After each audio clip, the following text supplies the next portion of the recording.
जैन सभी को 7th class में आप सभी लोगों का स्वागत है। मैं अमरजीत सर। देखिए आज की वीडियो के अंदर हम लोग चैप्टर नंबर 23 करने वाले हैं, जिसका नाम है सूत व इसका निर्माण। यानी कि पिछले चैप्टर के अंदर हमने देखा था कि सूत का जो है मतलब क्या, इस सूत किसे बोलते हैं, तंतु किसे बोलते हैं, वो सारी चीज़ें हमने पिछले चैप्टर में पढ़ी थी। पर इस चैप्टर के अंदर हम लोग जानने वाले हैं कि आखिरकार सूत कैसे बनाया जाता है। तंतुओं को मिलाकर ही ऐड कर उनको क्या बनाया जाता है, तंतु बनाया जाता है। आगे बात समझ में, तो इस चैप्टर के अंदर हम लोग ये पढ़ने वाले हैं। और इससे पहले जो है मैंने 22 चैप्टर अपलोड कर दिए, आप लोग जाकर चैनल के प्लेलिस्ट में नाच सकते हैं, बढ़िया तरीके से धुआं उड़ा सकते हैं। ठीक है कहने का मतलब है आप बढ़िया तरीके से पढ़ो। ठीक है, बहुत सारे सब्जेक्ट क्लियर करवा दिए हैं, सारे सब्जेक्ट जो है बहुत, जैसे political history, sociology, geography, painting, ये सब हो चुका है, ऑल सब्जेक्ट हो चुके हैं। आप लोग जाकर चैनल की प्लेलिस्ट में बढ़िया तरीके से पढ़ाई कर सकते हैं। ठीक है, एग्जाम की तैयारी कर सकते हैं आप लोग बहुत बेहतरीन तरीके से। देखिए आज की वीडियो के अंदर हम लोग जानने वाले हैं जो है कितने क्वेश्चन होंगे, 6 क्वेश्चन ही होंगे, क्योंकि इसमें ज़्यादा क्वेश्चन नहीं है, लेकिन हैं तो बड़े ही क्वेश्चन है ये, है ना। सारे क्वेश्चन आपको क्लियर हो जाएंगे इसमें।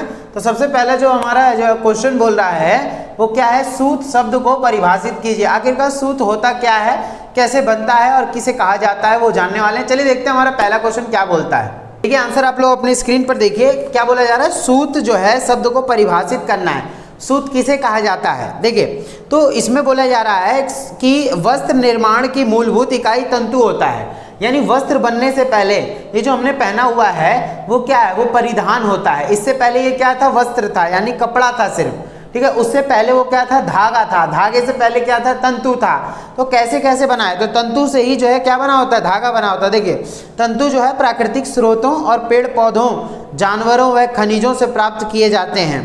तंतु जो है जानवरों से, पेड़ पौधों से, खनिजों से ऐसे प्राप्त कर सकते हैं वो चीज। तंतु जिसे बोला जाता है, देखिए मैंने बताया था तंतु किसे कहते हैं, एक धागे को आप मरोड़, उसमें मरोड़ होती है धागे में, मरोड़ को खोलो, उसमें जो पतले पतले रेशे निकलेंगे उसको तंतु कहा जाता है। ठीक बा, देखिए उसके बाद बोला जा रहा है आधुनिक युग में रासायनिक क्रियाओं द्वारा भी विभिन्न प्रकार के तंतु बनाए जाते हैं। यानी कि जो आज आधुनिक युग है, उस आधुनिक युग में क्या करते हैं कि रासायनिक जो है क्रियाओं द्वारा भी, यानी कि केमिकल रिएक्शन द्वारा भी जो है तंतुओं का निर्माण करते हैं। बहुत से ऐसे कपड़े होते हैं, देखा होगा आप लोगों ने, उनका केमिकल द्वारा या बोल सकते हैं रासायनिक क्रियाओं द्वारा जो है निर्माण करते हैं उन कपड़ों का भी। तो बोला जा रहा है इसमें क्या है कि जो संश्लेषित तंतु कहलाते हैं, ये तंतु पर्याप्त लंबे होते हैं। जो मानवों द्वारा बनाए जाते हैं, मानवों द्वारा जो तैयार किए जाते हैं, वो क्या होते हैं, वो लंबे लंबे तंतु होते हैं, इसको फिलामेंट भी बोलते हैं, लंबे लंबे तंतु, वरना छोटे छोटे स्टेपल बोला जाता है, स्टेपल तंतु, है ना। देखिए पिछले चैप्टर में पढ़ाया था, जाके देखिए, नाचिए। और प्राकृतिक तंतु या रेशे प्राकृतिक अवस्था में बहुत छोटे छोटे टुकड़ों में होते हैं। प्राकृतिक जो तंतु होते हैं वो तो छोटे छोटे होते हैं। आ रही बात समझ में, ये चीज याद रखना। इन्हें एक दूसरे के पास रखते हुए, ध्यान सुनिएगा क्या क्या बोला जा रहा है, इन्हें एक दूसरे के पास रखते हुए जो है आपस में बांट लिया जाता है। आपस में क्या करते हैं, बांट लिया जाता है। बटने के साथ साथ उसमें ऐंठन भी डालते चलते हैं। जैसे तंतुओं को रख दिया और तंतुओं को क्या करा, ऐंठना शुरू करा। ऐंठने के साथ साथ क्या करा, उसमें ऐंठन डालते चलते हैं। जितना ऐंठन होगी उतना मजबूत होगा तंतु, है ना। जितना कमजोर, देखा होगा आप लोगों ने, अगर कोई धागा वागा है उसको खोलो, पहले जो उसकी मोड़ है उसको खोलोगे तो वो जल्दी टूट जाएगा, लेकिन ऐंठी हुई है तो वो खींचेगा नहीं, है ना, ये चीज। तो बोला इस प्रकार अपव्यय सामग्री से धागा खींचने, यानी जो है ड्राइंग आउट, बटाई ट्विस्टिंग यानी ट्विस्ट करना, उसको ट्विस्ट करना, क्रियाएं एक साथ चलती रहती हैं। ये मशीन से किया जाता है आज तो, पहले जो है लकड़ी वगैरह से बना के पूरी मशीन इस तरीके से की जाती थी। अतः जैसे गांधी जी का चरखा देखा है ना आपने, वो ऐसा वाला। अतः सूत जो है ऐंठन दिए गए तंतुओं का एक समूह है। लघु जो है तंतु कता सूत बनते हैं, यानी छोटे छोटे जो है सूत बनते हैं वो। पर दीर्घाकार तंतु दीर्घाकार सूत बनते हैं। दीर्घाकार मतलब जो कई मीटर में वो होते हैं, बटे होते हैं। जो छोटे छोटे तंतु होते हैं वो तो जो नेचुरल होते हैं वो तो कैसे बनाए जाते हैं, वो ज़्यादा छोटे छोटे तंतु वो होते हैं, धागा बनेगा उससे। पर ये जो होता है क्या नाम है, दीर्घाकार तंतु, वो दीर्घाकार सूत बनाता है, यानी कि 1-1, 2-2 मीटर, 3-3, 8-8 मीटर तक ले जाता है।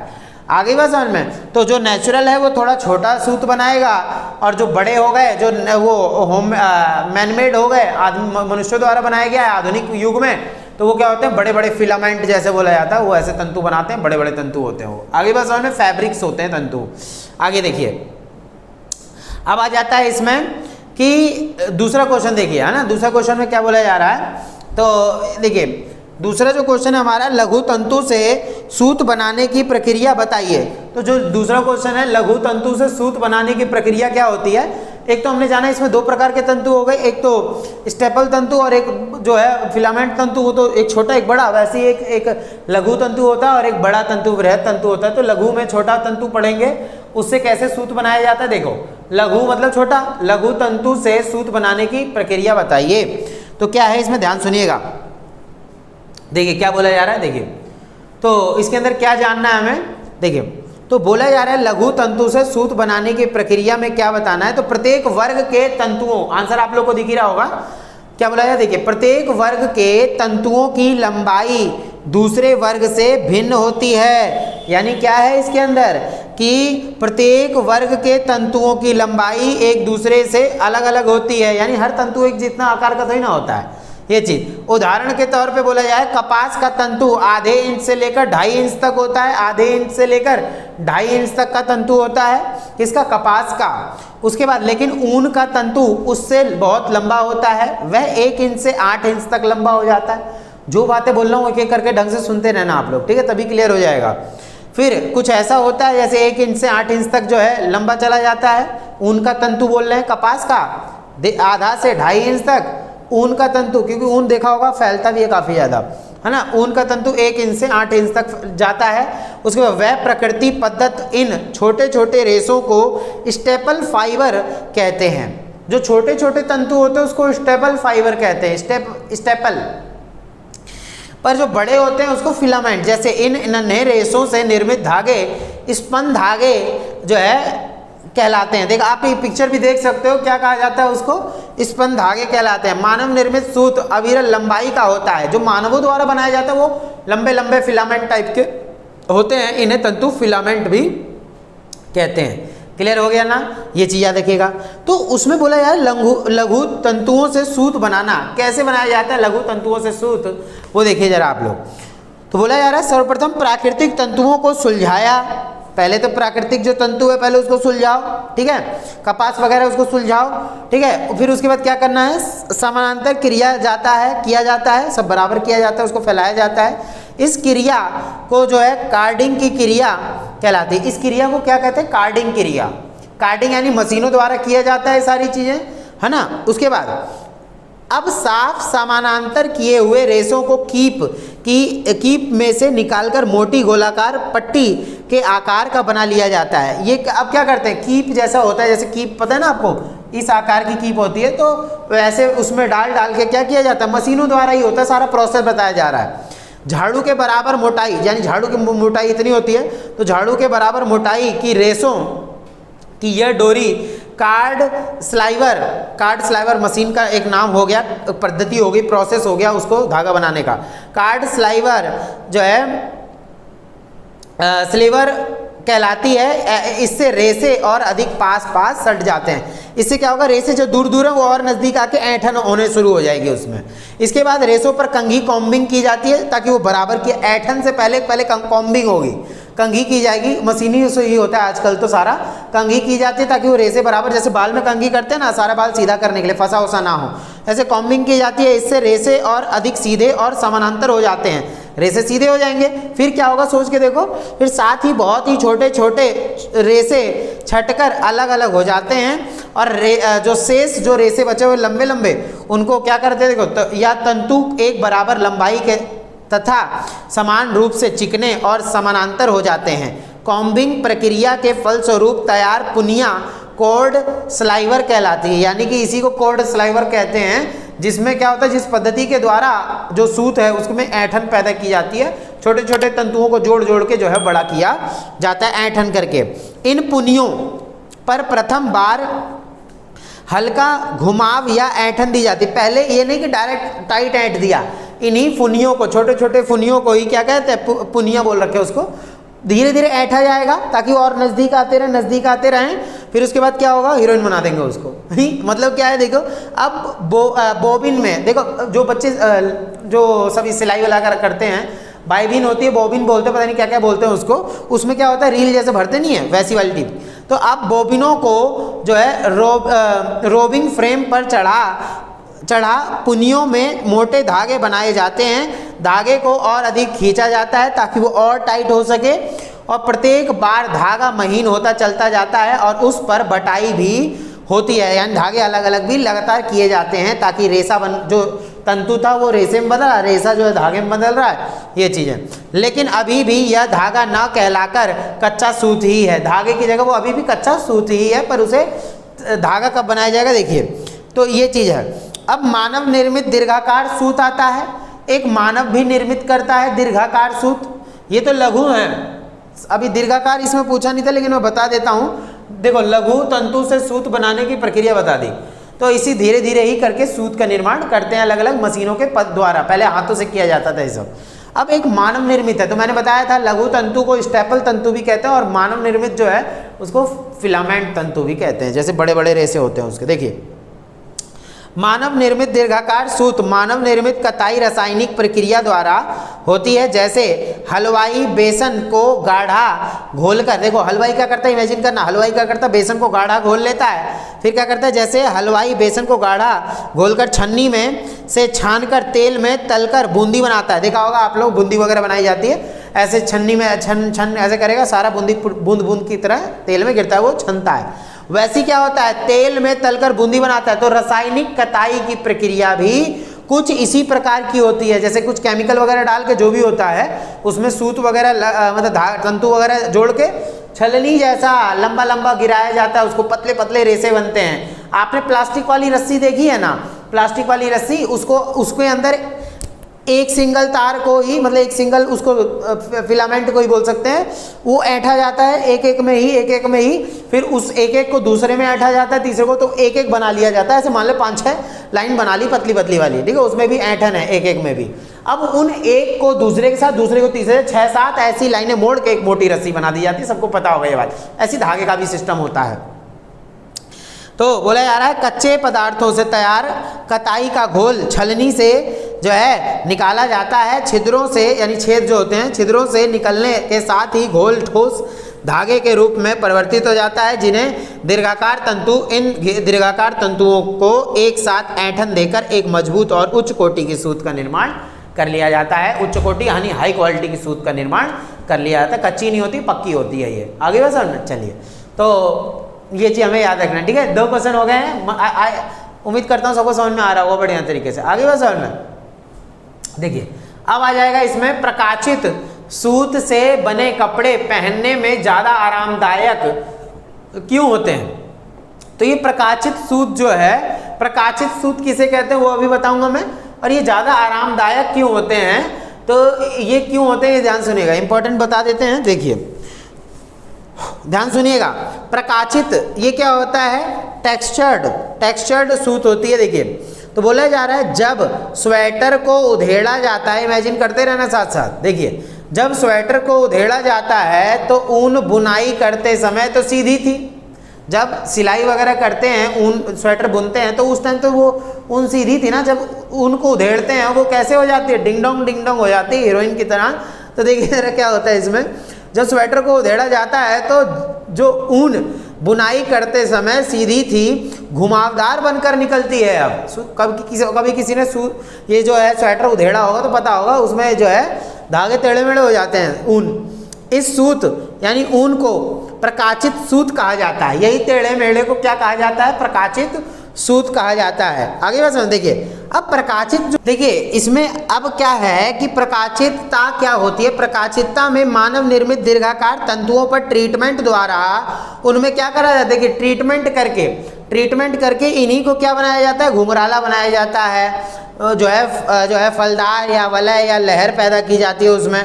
तो बोला जा रहा है मानव निर्मित दीर्घाकार तंतु नायलॉन और पॉलिस्टर के चिकने, हल्के, फिसलने वाले और नमी को कम अवशोषित करने वाले तंतु होते हैं, इसीलिए ये पहनने में असुविधाजनक होते हैं। नायलॉन के कपड़े हो गए और जो क्या नाम है पॉलिस्टर के कपड़े हो गए, ये सब क्या होते हैं पहनने में थोड़ा अनकंफर्टेबल फील होता है क्योंकि नमी वगैरह नहीं सोखता, पसीना वगैरह नहीं सोखता। लेकिन अगर हम प्रकाशित को मानव जो निर्मित द्वारा यानी कि कुछ उसमें रासायनिक अभिक्रियाओं द्वारा कुछ व्यवस्था कर दी जाए अच्छी, तो क्या हो जाएगा, पहनने लायक आरामदायक हो जाएगा। जैसे बोला जा रहा है प्रकाशित सूत, ये पिक्चर भी दिखी रही होगी, प्रकाशित सूत से निर्मित वस्त्र आरामदायक क्यों होते हैं, तो वो देखिए जरा, प्रकाशित सूत से निर्मित वस्त्र आरामदायक क्यों होते हैं। तो ये सूत से जो होता है ऊन टाइप के जो होते हैं, देखिए आपने वो वाला कपड़ा पहना होगा जिसमें फर वगैरह निकले रहते हैं, कितने कंफर्टेबल लगते हैं, वाह मजा आ गया। देखिए जब इन सूतों को ट्रीटमेंट यानी कि ट्रीटमेंट दी जाती है अर्थात प्रकाशित किया जाता है, तो ये घने, भारी, ज़्यादा लचीले और इसके परिणाम स्वरूप इसमें बने इनसे बने वस्त्रों की बुनाई में परिवर्तन आ जाता है। ये प्रकाशित सूत आपस में निकट नहीं आ पाते, जिससे सूतों के बीच में रिक्त स्थान रह जाता है। आपने स्वेटर वगैरह देखा होगा, ये जो शर्ट है ये तो बिल्कुल बारीक होती है, इसमें आपको छिद्र नहीं दिखेंगे, लेकिन जो स्वेटर होते हैं उसमें छेद छेद दिखते हैं ना, ये देखिए। और साथ ही हवा का आदान प्रदान अच्छी तरह से हो पाता है, इसीलिए प्रकाशित सूत को निर्मित वस्त्र आरामदायक वस्त्र कहा जाता है। ठीक बा, देखिए तो ये चीज होती है, यही है आरामदायक वस्त्र, प्रकाशित सूत को ही क्या बोला जाता है, आरामदायक वस्त्र, ऊन वाले वस्त्रों को। आगे बात समझ में, चलिए अब देखते हैं हम लोग नेक्स्ट क्वेश्चन में क्या हो रहा है। तो किन अतिरिक्त गुणों के कारण सूत धागा बनता है, तंतु से सूत बना, सूत से धागा बनता है, तो बोला किन अतिरिक्त गुणों के कारण सूत को धागा बनाया जाता है। देखिए तो बहुत अच्छा क्वेश्चन है, छोटा है लेकिन इंपॉर्टेंट होगा क्वेश्चन। देखिए सामान्यतः सूत और धागे में अंतर स्पष्ट करें, एक और मतलब ऐसी क्वेश्चन पूछ सकता है अथवा करके।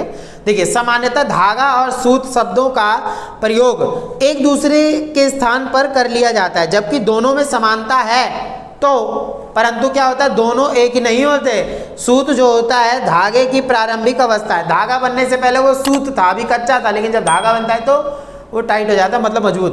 दूसरे शब्दों में सूत को कच्चा धागा कहा जाता है, उसे प्रोसेसिंग करके धागे का रूप दिया जाता है। जैसे अब आप लोग देखिए, वो देखा होगा आप लोग जिसने पतंग उड़ाई होगी, चाहे वो लड़का हो चाहे लड़की, सबको पता होगा। सद्दी खरीदते हैं हम लोग, सद्दी खरीदते हैं, व्हाइट कलर की होती है, बिल्कुल व्हाइट कलर की, प्योर व्हाइट लगती है जो है ना, वो कच्चा होता है। उससे क्या करते हैं, पतंग उड़ाने के लिए नहीं खरीदते हैं व्हाइट, तो वो कच्चा होता है। जब उसको क्या करते हैं, अगर उसी के ऊपर प्रोसेसिंग करके जो है रासायनिक अभिक्रिया करके क्या करते हैं, उस पर अलग अलग पॉलिश पता नहीं क्या क्या चढ़ाते हैं, कांच वगैरह लपेटते हैं, तो और मजबूत हो जाती है। तो पहले वो सूत था, अब वो धागा बन गया है। ठीक बा, ये देखिए तो बोला जा रहा है धागा आमतौर पर बोला उसे प्रोसेसिंग करके धागे का जो है रूप दिया जाता है। तो सूत को ही क्या बनाया जाता है, धागा बनाया जाता है। धागा आमतौर पर प्लाई सूत से बना होता है, उसी को प्रोसेसिंग दिखा रखा है, प्लाई सूत बोलते हैं। वह सूत से ज़्यादा बारीक और समान और मजबूत होता है, यानी कि ऐसे ही लगता है लेकिन बहुत मजबूत होता है। तो सूत से ज़्यादा मजबूत क्या होता है, धागा होता है। क्लियर हो गया। चलिए अब हमारा अगला क्वेश्चन क्या आता है। अगला क्वेश्चन आप लोग देखिए, सूत कितने प्रकार का होता है, बहुत इंपॉर्टेंट क्वेश्चन हो जाएगा ये। ठीक है, हीरोइन बना देगा सबको, ये बहुत अच्छा क्वेश्चन है। देखिए बड़ा भी है और पिक्चर के साथ समझेंगे, समझ में आ जाएगा। अच्छा लग रहा हो तो आप लोग लाइक कर दो और चैनल को अपना प्यार दो। ठीक है, अभी बहुत आगे तक जाना है, अलग अलग स्टूडेंट्स तक इन वीडियोस को पहुंचाओ। मैं नहीं चाहता कि कोई ऐसे रह जाए कि हाँ टाइम पास करवाया जा रहा हूँ, उनको अच्छे से नहीं पढ़ा रहे। टाइम पास नहीं होना चाहिए, एनआईएस वाले बच्चे पीछे नहीं रहने चाहिए किसी से। ठीक बा, बड़े तरीके से पढ़ें आप लोग। चलिए अब आ जाते हैं, देखिए इसमें क्या है, सूत कितने प्रकार का होता है। तो देखते हैं इसका आंसर किस प्रकार से। देखिए आंसर आप लोग अपनी स्क्रीन पर देखिए, क्या बोला जा रहा है कि साधारण सूत, एक इसमें 3 प्रकार दे रखे ना, एक साधारण सूत है, एक जटिल या नॉवल्टी सूत होगा, है ना। सूत के प्रकार बताने हैं ना इसमें, तो वही चीज़ें मैं आप लोग को बता रहा हूँ। 3 प्रकार के होंगे, एक होगा प्रकाशित सूत। तो टेक्सचर्ड सूत यानी कि टेक्सचर्ड यान तो मैंने आप लोग को बता दिया, कौन से वाले क्वेश्चन में बताया था मैंने, अभी आपको पिछले ही क्वेश्चन में, तीसरे क्वेश्चन में बता दिया था प्रकाशित सूत किसे कहते हैं। आप लोग उसको जरूर ढंग समझ लेना। तो 2 मैं यहाँ पे बता दूंगा आप लोग को, इन दोनों में से साधारण सूत और जटिल या नॉवल्टी सूत।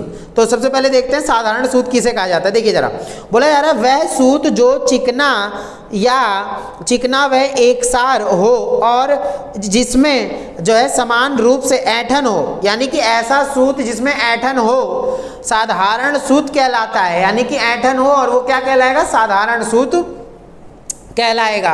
आगे बात समझ में, यह आमतौर पर पॉपलिन जो है पॉपलिन व क्रैम्ब्रिक बनाने के काम आता है। साधारण सूत को भी 3 समूहों में बांटा जाता है। मैं आपको पिक्चर के साथ दिखा देता हूँ। देखिए साधारण इकहरा सूत, साधारण, पहले तो देखिए जो छोटे छोटे रेसे थे ना, आपको पिक्चर में दिख ही रहा होगा, जो छोटे छोटे रेसे थे पहले उन्हीं रेसों को एकजुट करके धागा बनाया जा रहा है। देखिए तो क्या बोला जा रहा है, पहले तो साधारण इकहरा सूत है, इसका पढ़ लेते हैं। देखिए यह उन तंतुओं का समूह है जिसके सभी भागों में एक समान जो है ऐंठन होती है। तो पहले तो सभी तंतुओं को इकट्ठा करके क्या बनाया जाता है, जो है वो इसमें बोला ना, यह उन तंतुओं का समूह है। पहले तो तंतु जोड़ जोड़ के इकट्ठा है जिसके सभी भागों में एक समान ऐंठन है। पहले तंतुओं को इकट्ठा करके साधारण इकहरा सूत बना लिया, यानी प्रथम स्टेज है ये आपकी। उसके बाद देखिए, उसके बाद आ रहा है साधारण प्लाई सूत, सेकंड चरण है ये साधारण वाले में से। तो प्लाई सूत किसे कहते हैं, पहले एक को बना लिया धागा, फिर एक धागे को दूसरे धागे से, पहले देखो सूत, पहले तंतुओं को इकट्ठा करके सूत बनाया गया, अब 2 सूतों को जोड़ के एक धागा बनाया जा रहा है। देखिए जरा ध्यान से, प्लाई सूत किसे कहा जाएगा, देखिए साधारण प्लाई सूत सेकंड वाला क्या कह रहा है, इसे 2 या 2 से अधिक इकहरे, पहला वाला इकहरा सूत था, अब 2 इकहरे सूतों को इकट्ठा कर दो, यानी एक बार इकहरे सूत एक और ले आओ, फिर एक और इकहरा सूत ले आओ। क्या बोला जा रहा है, देखिए दोनों को इकट्ठा कर दो इस बार। तो ऐसे नीचे और समझाऊंगा, समझ में आ जाएगा। देखिए पहले वाले में सिर्फ इकहरा था, अब क्या करेंगे, इकहरे को मिला दो तो 2 हो जाएंगे। तो देखिए, तो इसे 2 या 2 से अधिक इकहरे सूतों को समान रूप से ऐंठ कर बनाया जाता है। यदि प्लाई में 2 इकहरे सूत हों, 2 इकहरे सूतों की बात हो रही है, इकहरा तो अकेला होता है लेकिन 2 को इकट्ठा कर दो 2 इकहरे सूत हो जाएंगे, समझ रहे हो ना। तो बोला जा रहा है कि 2 इकहरे सूत हों तो यह जो है दोहरा प्लाई या 2 प्लाई कहलाता है। आगे बात समझ में, पिक्चर में समझ ही आ रहा होगा, 2 को जोड़ा जा रहा है अलग अलग से, देखिए जरा ध्यान से। तो इस प्रकार का सूत 2x2 रूबिया वस्त्र में पाया जाता है, इसमें जिसमें वस्त्र की दोनों दिशाओं में 2 प्लाई का सूत लगाया जाता है, दोनों तरफ से 2 प्लाई का सूत लगाया और उसको ऐंठन दे दी। अब देखिए इसी प्रकार 3 या 4 प्लाई वाला सूत क्या होता है, देखिए इसमें मैंने 23.5 में देखिए जरा चित्र में, इसमें 3 प्लाई वाला सूत क्या है, तो 3, पहले वाले में 1 बना था, दूसरे वाले में 2 को जोड़ के बना दिया, इसको डबल प्लाई, 3 वाले में क्या करना, 3 सूत को जोड़ दो तो 3 प्लाई वाला सूत बन जाएगा।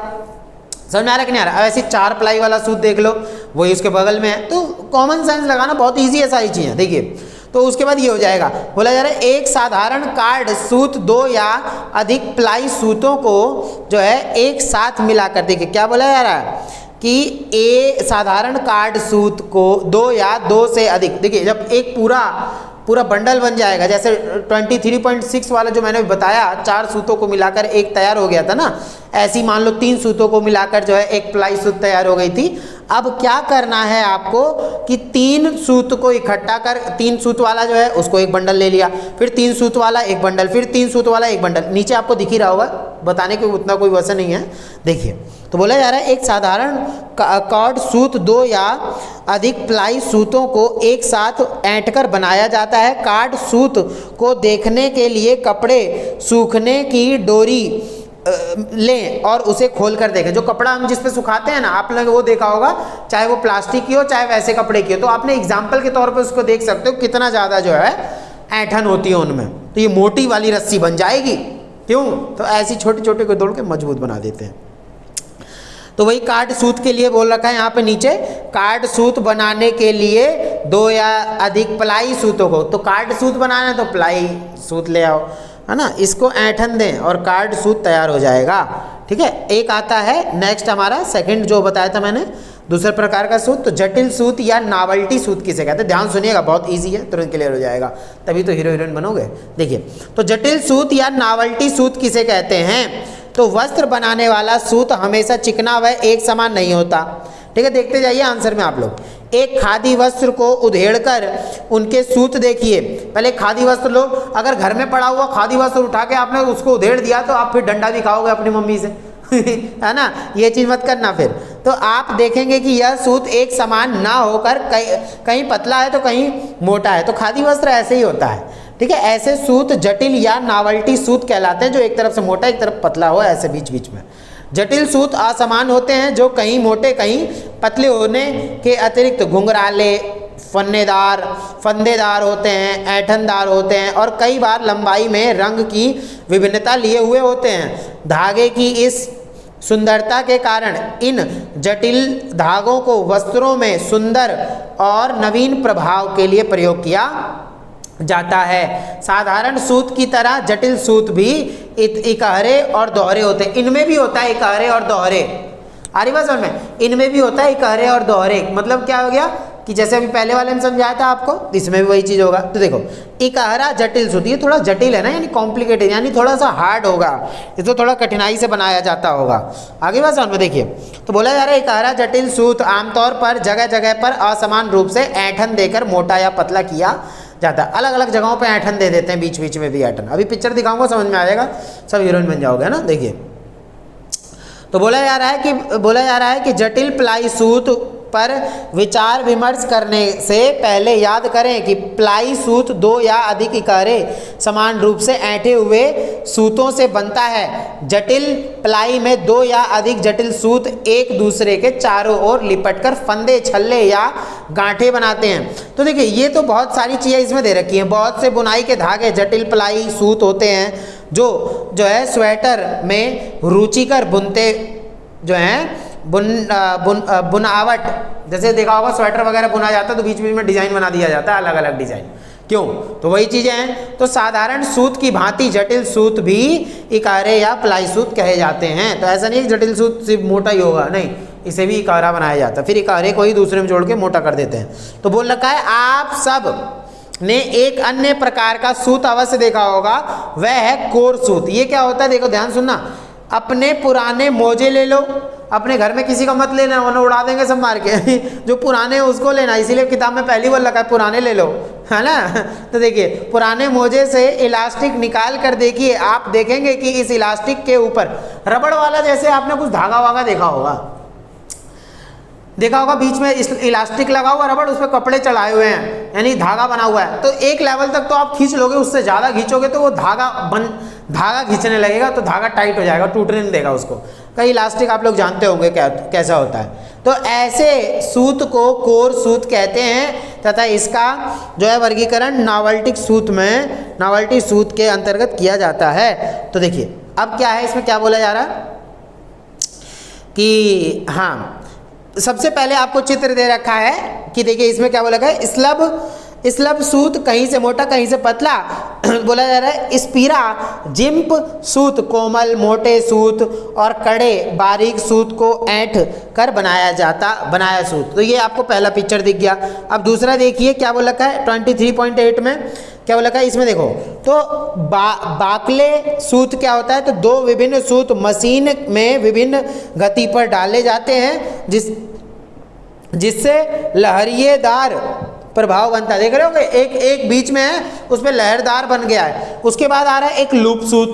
लूप सूत किसे कहते हैं? देखो, कोर सूत से निकल कर छल्ले या लूप बनाते हुए कड़े सूत होते हैं। देखो, उस पर लूप बना हुआ है बीच में देखिए। उसके बाद आ रहा है, देखिए ऐंठन टाइप की नहीं है नीचे, देखिए।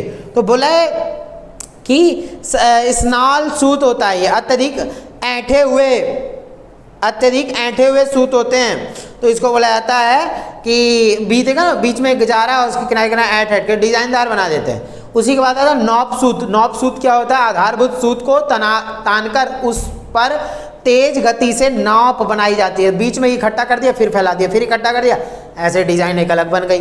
बहुत अलग अलग। एक होता है फर वाला, नीचे देखिए तो बोल रखा है कि सलीन सूत बुनाई करके काटा गया सूत, यानी बुनाई कर लिया होगा फिर उसको काट दिया होगा, फर जैसा बन गया। तो चलिए, तो ये वाला जो है हमारा, ये तो हो जाएगा इस तरीके से। आपने सारी पिक्चर वगैरह सब कुछ देख ली, मैंने बता दिया इसके अंदर, ठीक है। तो आई होप आप लोग को ये आंसर समझ में आ गया होगा। आ गया हो तो एक बार फोन रख के नीचे नाच के दिखा दो एक बार ठीक है, और लाइक जरूर कर देना चलिए, तो उसके बाद आता है, आप लोग पढ़ लेना उसको, ठीक है।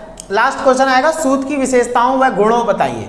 गुण बताने, सूत की विशेषताएं और गुण क्या होती हैं, ध्यान सुनिएगा। देखिए, बहुत इजी है, तुरंत समझ में आ जाएगा, ठीक है, वरना हवा की तरह उड़ जाएगा देखिए तो बोला जा रहा है सूत के गुण वस्त्र के व्यवहार को। देखिए हमारी वीडियोस होती है ना, हम मतलब जैसे आप लोग पढ़ रहे हैं जिन वीडियोस से, वो बहुत बड़ी बड़ी वीडियोस होती है, 40 मिनट 50 मिनट 1 घंटे 2 घंटे पहुंच जाती हैं। तो आप लोग खुद समझा करें, कंप्लेन मत किया करो कि सर इतनी बड़ी वीडियोस कौन पढ़ेगा, ऐसा वैसा। आप लोग को पढ़ना है तो आप अच्छे तरीके से पढ़ लीजिए इन्हीं से, ठीक है। शॉर्ट के पीछे भाग रहे हो, शॉर्ट वीडियो होनी चाहिए, 2-4 क्वेश्चन होने चाहिए। अब देख रहे हो ना, मैं 6 क्वेश्चन ही करवा रहा हूँ, लेकिन कितना टाइम लगा है। अच्छे समझाने में टाइम लगता है, तो जो पढ़ने वाले बच्चे समझेंगे, ठीक बा। देखिए तो अब आ रहा है सूत की विशेषताएं। तो 2 प्रकार की होंगी, जैसे सूत के गुण वस्त्र के व्यवहार को प्रभावित करते हैं। जैसा सूत होगा वैसा वस्त्र होगा, जैसा वस्त्र होगा वैसा कपड़ा बने, वो परिधान बनेगा, ड्रेस बनेगा।